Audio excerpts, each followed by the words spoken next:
नमस्कार, मी निलेश तावडे, बोरिवली मुंबई येथे राहतो. 20 वर्ष म्युच्युअल फंड क्षेत्रामध्ये सर्व्हिस केल्यानंतर गेले 2 वर्ष म्युच्युअल फंडाची सल्ला सेवा चालवतो. अर्थसाक्षर.com या संस्थेशी गेल्या 18 महिन्यापासून मी संलग्नित आहे आणि गेल्या 18 महिन्यामध्ये अर्थसाक्षर.com वरती अर्थसाक्षरता अभियानामध्ये आपल्या मराठी बांधवांच्या अर्थसाक्षरतेसाठी मी साधारण आतापर्यंत 35 लेख लिहिले आहेत आणि त्यातील 20 लेख जे आहेत ते म्युच्युअल फंडाच्या संकल्पनेवर आधारित म्युच्युअल फंड सहज सोप्या शब्दात ही एक मालिका लिहिली होती. आताच आपण सध्या कोविड-19 या जागतिक आजारपणामध्ये किंवा जो विषाणूचा प्रादुर्भाव झाला आहे त्यामध्ये आपल्या सरकारने जे गायडन्स दिलेत किंवा जे इन्स्ट्रक्शन दिलेत की आपण प्रत्येकाने लॉकडाऊनमध्ये राहायचं आहे आणि त्या दृष्टीने आपण सर्वजण आपापल्या घरांमध्ये आपापल्या फॅमिलीबरोबर लॉकडाऊनमध्ये आहात आणि आपली स्वतःची काळजी घेत असाल. या आजारपणातून किंवा या आजारपणाचं म्हणता येणार नाही पण या विषाणूच्या प्रादुर्भावातून आपली लवकरात लवकर सुटका हो आणि आपलं लॉकडाऊन संपू दे आणि आपण आपल्या सुरळीत आयुष्यमानामध्ये पुन्हा एकदा आपण सुरुवात करू ही प्रार्थना करतो. अर्थसाक्षर.com हे आपल्या मराठी बांधवांसाठी अर्थसाक्षरता अभियानामध्ये विविध उपक्रम राबवित असतात. अभिजित सर आणि त्यांची जी पूर्ण टीम आहे त्यांचे मी आभार मानेन किंवा त्यांचं कौतुक करण्यासारखं आहे की ते इतका काळजी घेत असतात की छोटे छोटे विषय लोकांपर्यंत आणून लोकांना अर्थ विश्वामधल्या ज्या काही माहिती लोकांपर्यंत पोहोचवता येईल त्या दृष्टीने ते वेळोवेळी प्रयत्न करत असतात. सध्याच्या लॉकडाऊनमुळे आपलं फिरणं वगैरे कमी झाल्यामुळे आपल्याला सध्या थोडा वाचनासाठी म्हणा किंवा व्हिडिओज वगैरे पाहण्यासाठी किंवा जास्तीत जास्त माहिती मिळवण्यासाठी आपल्याकडे सध्या जास्त वेळ आहे आणि अशा संदर्भातच अर्थसाक्षरच्या अभिजित सरांनी एक कल्पना मांडली की आपण व्हिडिओ मार्फत लोकांपर्यंत कसे पोहोचता येईल आणि त्यांना सध्याच्या आर्थिक घडामोडीबद्दल किंवा सध्या ज्या काही गोष्टी चालू आहेत त्याच्याबद्दल आपण लोकांना कशी माहिती करून देता येईल त्याबद्दल आपण काही करता येईल का. तर त्या दृष्टीने त्यांनी एक व्हिडिओ बनवण्याची संकल्पना मांडली आणि आता बहुतेक बरेचसे जे लेखक किंवा जे अर्थतज्ञ किंवा अर्थविषयक काम करणारे जे लोक अर्थसाक्षर.com बरोबर जे जोडले गेलेत ते आपल्यापर्यंत वेगवेगळ्या विषयावरती व्हिडिओ आणून ते आपल्याशी संवाद साधण्याचा प्रयत्न करतील. आता व्हिडिओच्या मार्फत संवाद साधण्याबरोबरच आपल्या ज्या काही शंका असतील किंवा आपले जे काही प्रश्न असतील ते त्यानंतर तुम्ही लेखकांना किंवा जे व्हिडिओ बनवतात त्या तज्ज्ञांना किंवा अर्थसाक्षरला ईमेल थ्रू किंवा व्हॉट्सअपद्वारे पाठवा आणि त्यानंतर आपण त्या प्रश्नांचं किंवा त्या शंकांचं निरसन करण्याचा प्रयत्न करू. म्हणजे लेखमालेमार्फत किंवा कसंही आपण त्या लिहायचा प्रयत्न करण्याचा नक्कीच विचार करू. आजचा आपला जो विषय आहे तो साधारण खाली जाणारे व्याजदर आणि त्या संदर्भात आपल्याला काही गुंतवणूक पर्याय आहेत त्या दृष्टीने आपण आजच्या व्हिडिओमध्ये आपण बघणार आहोत. त्यापूर्वी आपण एक थोडासा आढावा घेऊ की सध्या बाजारामध्ये काय परिस्थिती आहे त्याबद्दल. जेव्हा जागतिक आरोग्य संघटनेने आपलं हे विषाणू पॅन्डेमिक म्हणजे जागतिक प्रादुर्भाव असल्याचं जेव्हा त्यांनी जाहीर केलं त्यानंतर बाजारात म्हणजे सगळीकडचे जागतिक सगळेच बाजार जे खाली कोसळले आणि ते इतक्या जोरात कोसळले की साधारण एक 15 दिवसामध्ये जागतिक म्हणजे सगळेच बाजार जे आहेत ते साधारण 35 ते 40% खाली कोसळले. आणि अशा वेळी गुंतवणूकदारांनी काय करावं तर ते गुंतवणूकदारांनी सर्वच गुंतवणूक सल्लागार सल्ला देतात की या काळामध्ये काही न करता म्हणजे न घाबरून जातात किंवा आपल्या गुंतवणुकीत न घाबरून बाहेर न पडता आपली गुंतवणूक कायम चालू ठेवावी किंवा अशा पडत्या काळामध्ये आपण आपल्या गुंतवणुकीमध्ये थोडी वाढ करून आपण खालच्या पातळीवरती जास्त युनिट्स मिळवण्याचा म्युच्युअल फंडामध्ये जर गुंतवणूक करत असाल तर जास्त युनिट मिळवण्याचा प्रयत्न करावा किंवा जर डायरेक्ट शेअर्समध्ये जर तुम्ही गुंतवणूक करत असाल तर त्या शेअर्सचे कमीत कमी भावामध्ये जास्त शेअर्स आपल्याला कसे मिळवता येतील त्या दृष्टीने आपण प्रयत्न करू शकतो. जागतिक बाजार खाली आल्यानंतर भारतातला बाजार काय त्यावेळी अपवाद नव्हता आणि भारतातले बाजार म्हणजे आपले सेन्सेक्स आणि निफ्टी ते सुद्धा अगदी 35% खाली आले आणि गेल्या साधारण 15 दिवसामध्ये पुन्हा 15% आसपास साधारण रिकव्हरी झाली. आरबीआयने या काळामध्ये काही उपाययोजना जाहीर केल्या. आरबीआयच्या उपाययोजना म्हणजे काय आहेत, काय बाजारासाठी ज्या असतात त्या म्हणजे साधारण की बाजारामध्ये या आपत्तीच्या काळामध्ये लिक्विडिटी कशी क्रिएट करता येईल त्या बाबतीमध्ये आरबीआय उपाययोजना आखत असते. तर 27 मार्चला त्यांनी पहिल्या उपाययोजना जाहीर केल्या आणि काल पुन्हा 17 एप्रिलला त्यांनी अधिक त्याच्यामध्ये उपाययोजना जाहीर केल्या आणि त्यावेळी ते असे म्हणाले की अजूनही जर गरज असेल तर ते अजूनही काही पावलं उचलतील. तर 27 मार्चला त्यांनी बाजारामध्ये खूप चांगली लिक्विडिटी क्रिएट केली. या आपत्तीच्या काळामध्ये जास्तीत जास्त तरलता किंवा जास्तीत जास्त लिक्विडिटी ही बँकांकडे किंवा मोठमोठ्या इन्स्टिट्यूशनकडे कशी राहील या दृष्टीने आरबीआयने 27 मार्चला काही पावलं उचलली आणि त्या दृष्टीने त्यांनी बाजाराला सावरण्याचा प्रयत्न केला. आणि त्याचबरोबर जेव्हा 27 मार्चला जी त्यांनी पावलं उचलली ती साधारण मोठे जे बँका होत्या किंवा मोठे इन्स्टिट्यूशन त्यांना सावरण्यासाठी ते पावलं होती. त्याचबरोबर काल 17 एप्रिलला त्यांनी जे छोटे NBFC म्हणा किंवा मायक्रो फायनान्स कंपन्या ज्या छोट्या ह्याच्या त्यांना मार्केटमधून पैसे उचलणं शक्य नव्हतं किंवा शक्य त्या दृष्टीने कठीण वाटत होतं गेल्या काही महिन्या दिवसामध्ये, त्यांच्यासाठी म्हणून त्यांनी गेल्या 17 तारखेला आणखी अजून एक लिक्विडिटी क्रिएट केली आणि त्यातून त्यांनी छोट्या छोट्या इन्स्टिट्यूशनना सुद्धा मदत करण्याचा प्रयत्न केला.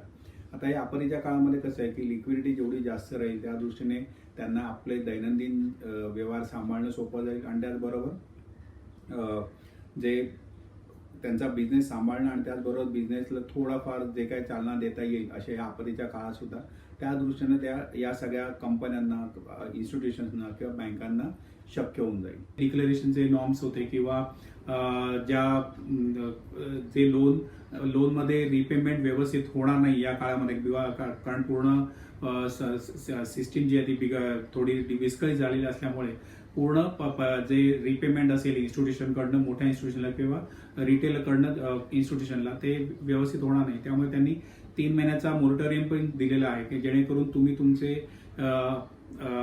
विम्याचे तुमच्या लोनचे EMI वगैरे आहे ते 3 महिने तुम्ही स्टॉप करून त्यानंतर तुम्ही ते वाढवू शकाल.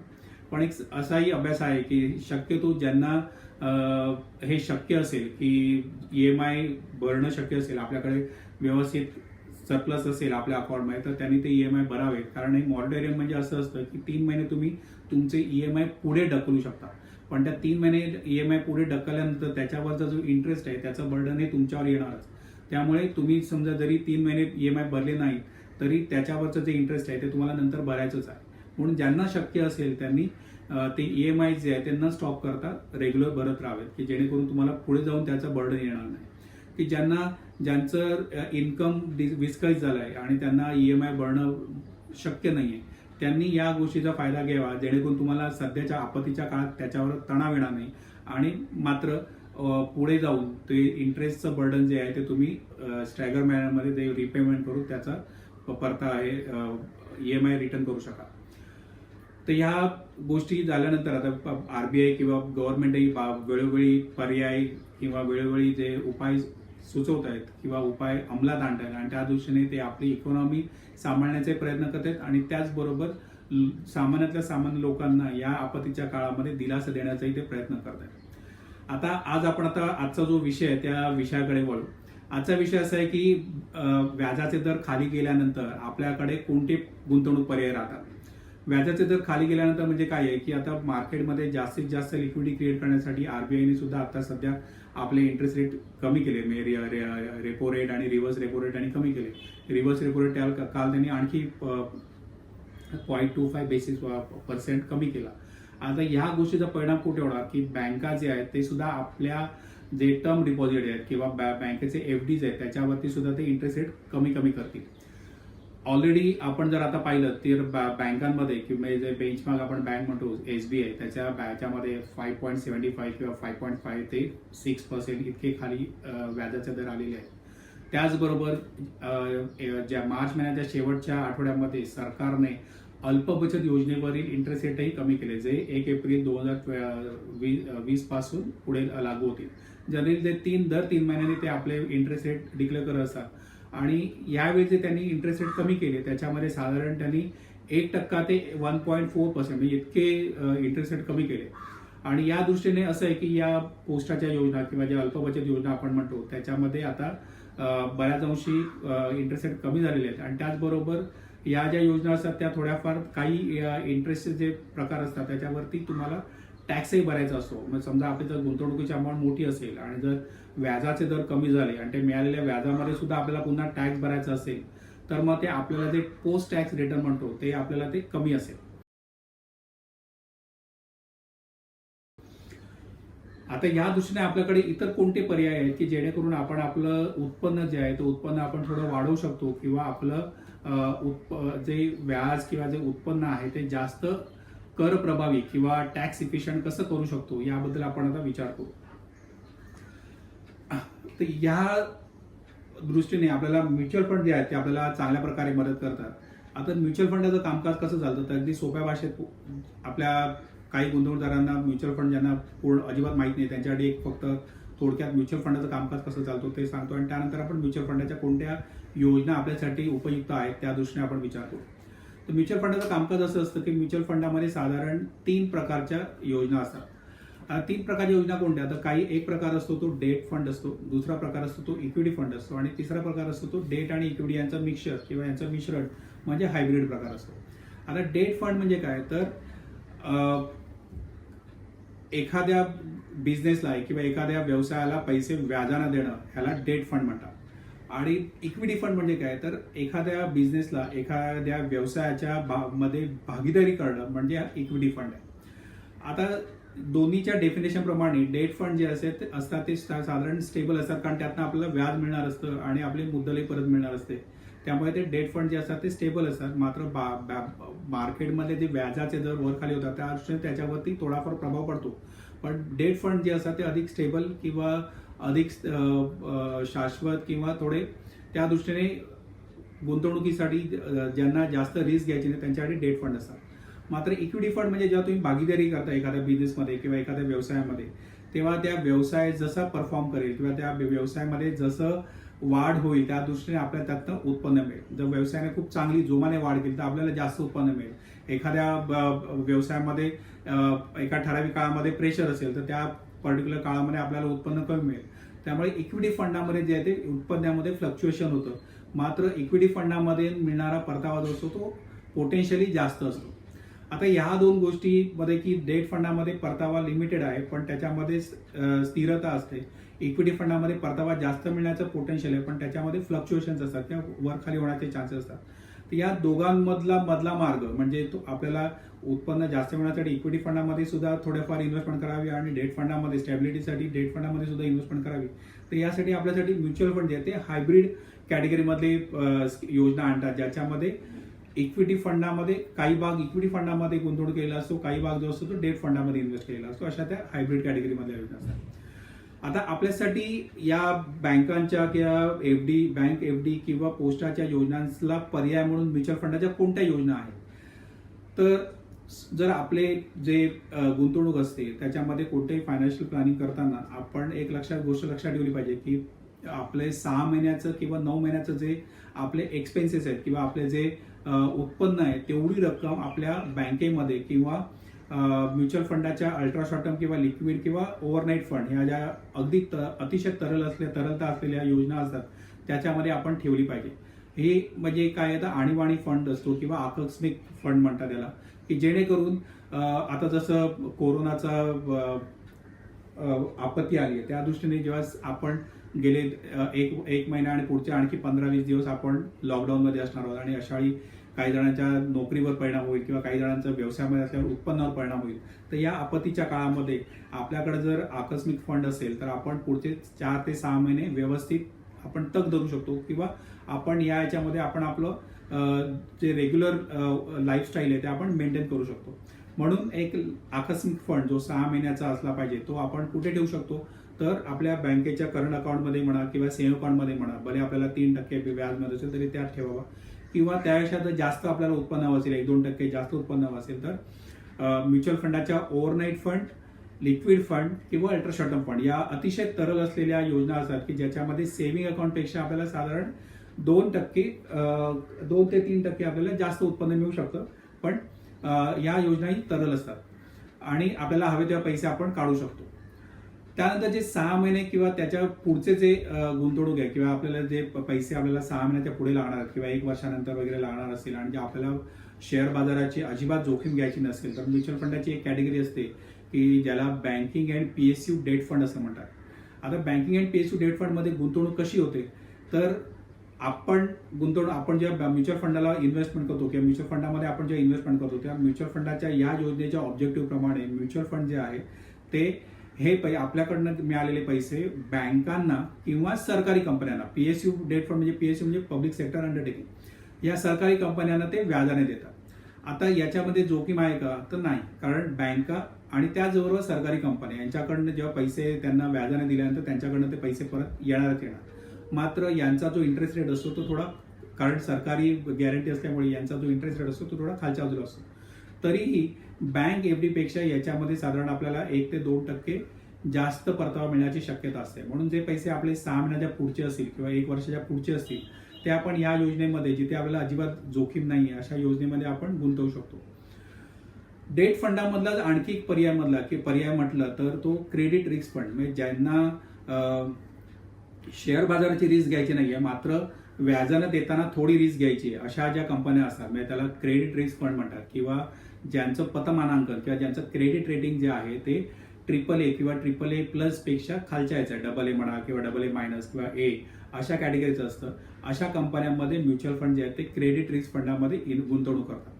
आता या कंपन्या अशा कोणत्या असतात की ज्यांचा आकारमान कमी असेल किंवा ज्या नुकत्याच आलेल्या असेल किंवा ज्यांना ट्रॅक रेकॉर्ड मोठा नसेल किंवा ज्यांचं बॉरोईंग जास्त असेल आणि त्यांचा बिझनेस त्याच्यावर डिपेंड असेल तर अशा कंपन्यांचं जे पतमानांकन जे असतं ते साधारण AAA न राहता ते साधारण AA- किंवा त्या खालच्या पातळीचं असतं. पण मात्र या कंपन्या इफिशियंटली चालवलेल्या असतात, चांगल्या प्रकारे चालवल्या जात असतात आणि त्यामधून जे आहे ते जास्त, कारण त्यांना शेवटी बिझनेस चालवण्यासाठी जे पैसे लागत असतात ते बाजारामध्ये ते जास्त इंटरेस्ट द्यायला तयार असतात.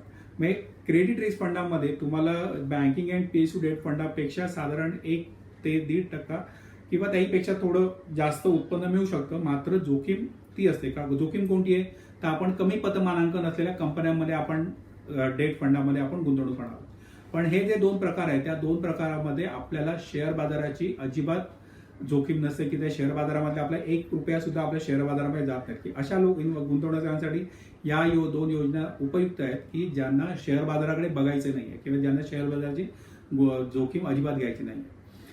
आता हे जे 2 प्रकार आहेत या 2 प्रकारामध्ये कर प्रभावी उत्पन्न मिळवण्यासाठी काय करायला पाहिजे किंवा कमीत कमी टॅक्स लागावा किंवा आपलं उत्पन्न टॅक्स इफिशियंट व्हावं त्यासाठी आपण काय करायला पाहिजे तर आजच्या टॅक्स कर प्रणालीप्रमाणे जर बघितलं आपण तर 3 वर्षापर्यंतचं जे आपलं उत्पन्न आहे, म्हणजे आपण या योजनांमध्ये गुंतवणूक केल्यानंतर आपण जर 3 वर्षाच्या आत आपली गुंतवणूक मोडली तर आपल्याला जे काय प्रॉफिट झाला असेल किंवा जे काय कॅपिटल गेन झालं असेल किंवा जी काही भांडवल वृद्धी झाली असेल त्याच्यावरती आपल्याला आपल्या टॅक्स स्लॅबप्रमाणे टॅक्स भरायचा आहे. म्हणजे ज्या वर्षी आपण गुंतवणूक तोडू त्या वर्षाला आपल्याला त्याच्यावरती टॅक्स भरायचा आहे. कारण ते जे भांडवल वृद्धी आहे किंवा जो प्रॉफिट आहे ते आपल्या इन्कममध्ये त्या वर्षाच्या इन्कममध्ये ऍड होतं आणि त्याप्रमाणे आपल्याला आपल्या इन्कम स्लॅबप्रमाणे जे कोणी 20% असेल त्याने 20%, 30% असेल आणि 30% किंवा जे ज्यांना 10% असेल किंवा त्यांना टॅक्स लागत नसेल त्यांना ते टॅक्स फ्री होऊन जाईल. मात्र जर तुम्ही डेट फंडामधील गुंतवणूक 3 वर्षाच्या पुढे जर होल्ड केली मग अगदी बरोबर 3 वर्ष आणि 1 दिवस जरी तुम्ही होल्ड केलं तरी त्याला ते लॉंग टर्म कॅपिटल गेन मानलं जातं किंवा दीर्घकालीन भांडवल वृद्धी मानलं जातं आणि त्याच्यावरती जो टॅक्स आहे तो फ्लॅट 10% आणि त्याच्यावरती काय जे काही ऍडिशनल सरचार्ज वगैरे असेल ते भरायचं आहे. किंवा जर इंडेक्सेशन बेनिफिट घेणार असाल तर 20% आफ्टर इंडेक्सेशन. इंडेक्सेशन म्हणजे काय तर या 3 वर्ष आपण ज्या होल्ड केल्यानंतर 3 वर्षामध्ये जी काही महागाई वाढलेली आहे, समजा फॉर एक्झाम्पल महागाई 6% वाढली असेल तर 6% म्हणजे साधारण 18% आपण त्याला आपल्या प्रॉफिट वाढलेल्या भांडवल वृद्धीमधून 18% कमी करून मग त्याच्यावरती आपण 20% टॅक्स उरलेल्या रकमेवरती. मग अशाप्रमाणे ते जास्त टॅक्स इफिशियंट होतं. जर आपल्याला ते कॅल्क्युलेशन करायचं नसेल आफ्टर इंडेक्सेशन तर आपण फ्लॅट म्हणजे सरळ 10% टॅक्स भरून आपण आपलं उत्पन्न मिळवू शकतो. म्हणजे जे आपल्याला बँक FD मध्ये जे जास्त TDS कट होतो किंवा हे जे होतं टॅक्स जो आपल्या इन्कम प्रमाणे लागणार आहे, भले ती एफडी 6 महिन्याची असेल किंवा 6 वर्षाची असेल, त्यातलं इन्कम जे आहे ते आपल्या इन्कम स्लॅबप्रमाणे आपल्याला त्याच्यावरती टॅक्स भरायचा आहे. वेअरएज म्युच्युअल फंडामध्ये जे आहे ते 3 वर्षानंतर जे आहे ते आपलं टॅक्स इफिशियंट होऊन जातं किंवा कर प्रभावी होऊन जातं आपलं उत्पन्न जे आहे. म्हणून दीर्घकाळासाठी म्युच्युअल फंड जे असतात ते नेहमीच आपल्याला जास्त चांगला परतावा मिळवून देऊ शकतात. हे झालं अशा गुंतवणूकदारांसाठी ज्यांना मार्केटमध्ये किंवा शेअर बाजाराशी अजिबात जोखीम घ्यायची नाहीये त्यांच्यासाठी. आता जे गुंतवणूकदार थोडीफार जोखीम घ्यायला तयार असतील त्यांच्याकडे कोणत्या योजना असतील, थोडीफार म्हणजे की हा ठीक आहे माझ्याकडे 1 लाख रुपये आहेत, त्यातले 10-15 हजार मी शेअर बाजारामध्ये रिस्क घेऊ शकतो किंवा 20-25 हजार शेअर बाजारामध्ये रिस्क घेऊ शकतो. तर त्यांच्यासाठी अशी कॅटेगरी आहे म्युच्युअल फंडामध्ये की ज्याला 2 कॅटेगरीज आहेत. एक आहे इक्विटी सेव्हिंग फंड आणि दुसरी कॅटेगरी जी आहे ती डेट हायब्रिड फंड. आता आपण मगाशी हायब्रिड फंडाचा उल्लेख केला की मिश्रण, डेट आणि इक्विटीचं मिश्रण.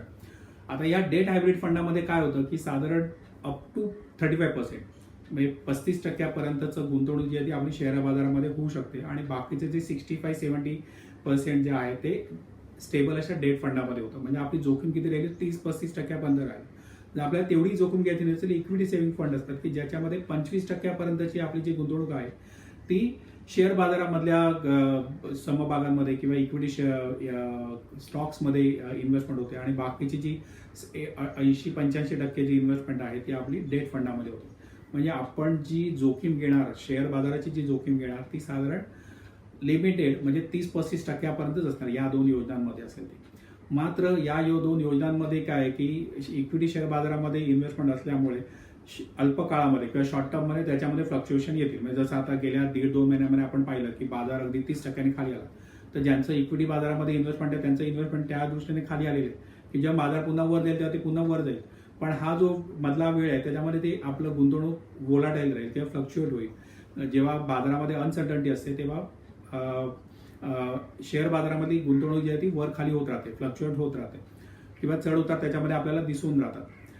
मग या दृष्टीने काय केलं पाहिजे, तर जे जोखीम घ्यायला तयार आहे त्यांनी आपली गुंतवणूक म्हणजे जेव्हा आपण खूप शुअर असू की आपल्याला गुंतवणुकीमधली ही जी रक्कम जी आहे ती आपल्याला 3 वर्ष लागणारच नाही, तेवढी तीच रक्कम आपण या योजनामध्ये गुंतवणूक करावी. त्याच्या कमी किंवा एखाद्या 1 वर्षांत लागणारी गुंतवणूक वगैरे ती या योजनामध्ये करू नये, ती आपण डेट फंडामध्ये करावी. डेट फंडामध्ये किंवा क्रेडिट फंड जे आपण ज्याला डिस्कस केले त्यामध्ये करावी की जेणेकरून आपल्याला स्टेबल उत्पन्नही मिळेल आणि 1-1.5 वर्षामध्ये आपल्याला जे काय आपल्याला खर्च आहे त्यासाठी आपल्याला ती रक्कम काढता येईल. मात्र इक्विटी फंड रिलेटेड योजनांमध्ये गुंतवणूक करताना 3 वर्षाच्या पुढचीच असली पाहिजे. हे जर आपण पाळलं तर आपल्याला कधीही म्युच्युअल फंडाकडून नुकसान झालं असं कधी आपल्याला बघायला मिळणार नाही. आता इक्विटी या 2 कॅटेगरी बघितल्या, इक्विटी सेव्हिंग फंड किंवा डेट हायब्रिड फंड, या ज्या 2 कॅटेगरी आहेत त्या कर प्रणालीप्रमाणे या डेट कॅटेगरीमध्ये येतात. म्हणजेच काय, मगाशी डिस्कस केल्याप्रमाणे 3 वर्षाच्या आत जर आपण यातनं पैसे काढले आणि आपला जो काही भांडवल वृद्धी किंवा जो काही प्रॉफिट झाला असेल त्याच्यावरती आपल्याला आपल्या टॅक्स ब्रॅकेट प्रमाणे आपल्याला टॅक्स भरायचा आहे. 3 वर्षानंतर जे आहे ते आपल्याला फ्लॅट त्याच्यावर किंवा सरळ 10% टॅक्स भरून ते आपलं उत्पन्न मिळवायचं आहे. म्हणजे इक्विटी सेव्हिंग स्कीम आणि डेट हायब्रिड फंड हे जे 2 कॅटेगरी आहेत त्या डेट कॅटेगरीमध्ये येतात कर प्रणालीप्रमाणे.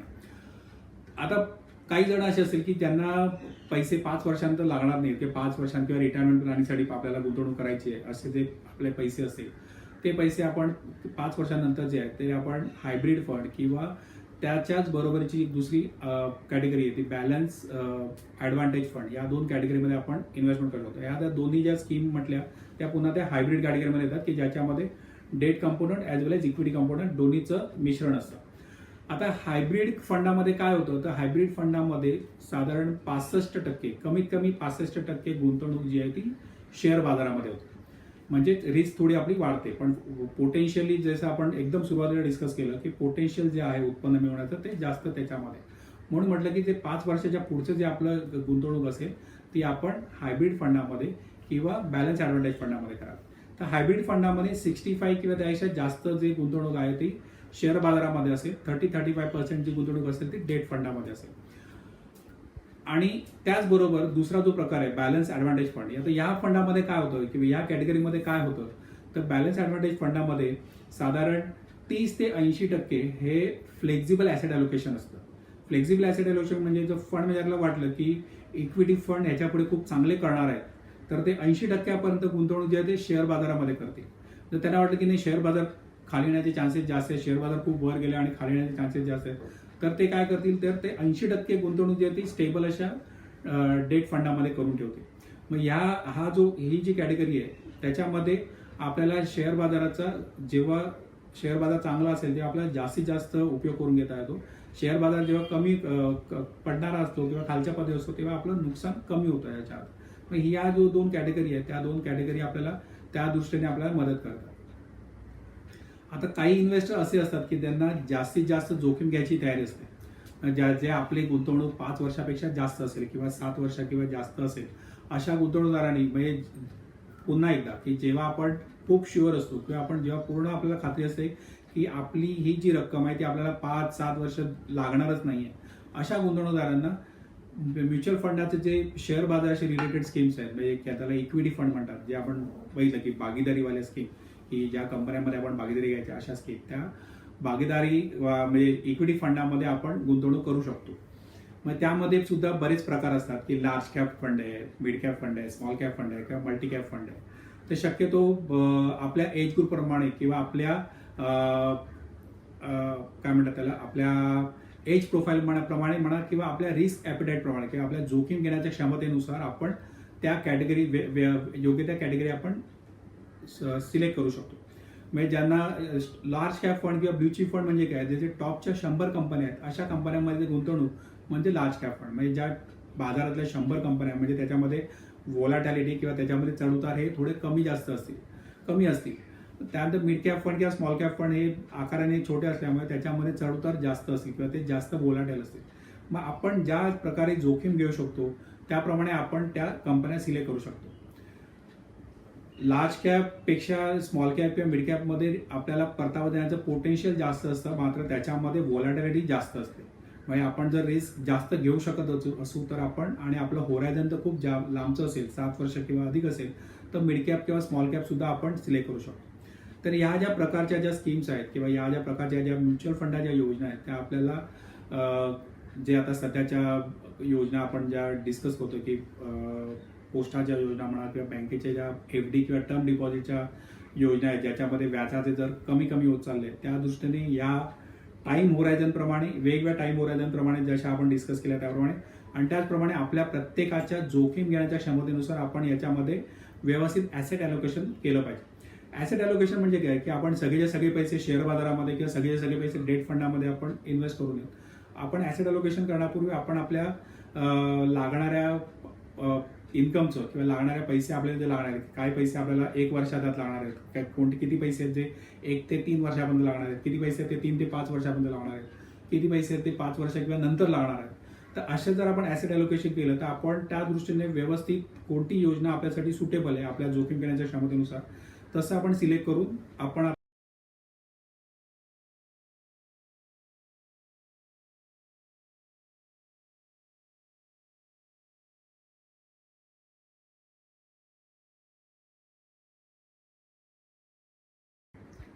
आपणही आपल्या आर्थिक नियोजनकारांशी या बाबतीत सल्लामसलत करून आपल्या गुंतवणुकीसाठी कोणते पर्याय किती उपयुक्त आहे त्या दृष्टीने वेगवेगळ्या पर्यायांमध्ये आपण गुंतवणूक करत राहा.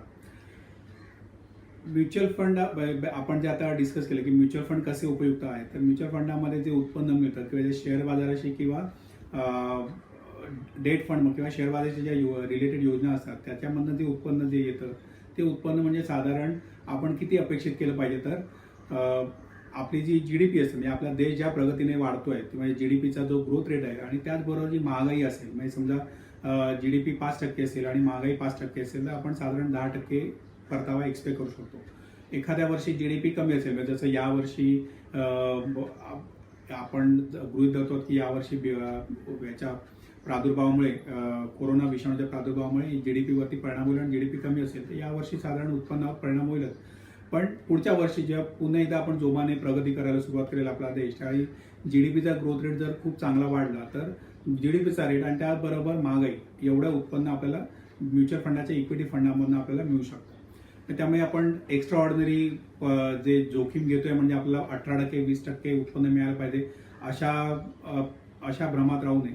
आपण रिअलिस्टिक विचार केला पाहिजे की आपल्याला किती उत्पन्न मिळू शकतं, तर GDP प्लस इन्फ्लेशन. आणि त्याचबरोबर फंड मॅनेजर जे असतात ते त्यांचं स्किल वापरून आणखी 1-2% ते जास्त उत्पन्न आपल्याला मिळवून देऊ शकतात.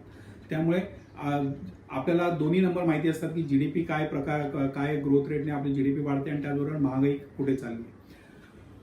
हे जर आपण लक्षात ठेवलं तर आपल्याला मग परताव्याच्या बाबतीमध्ये आपल्याला कोणत्याही प्रकारचं डिसअपॉइंटमेंट म्हणा किंवा कोणत्याही प्रकारची निराशा येत नाही की आपल्याला माहिती आहे की आपला देश कशा प्रकारे प्रगती करतो आणि आपल्याला इक्विटी फंडामधून काय प्रकारचं आपल्याला उत्पन्न मिळू शकेल.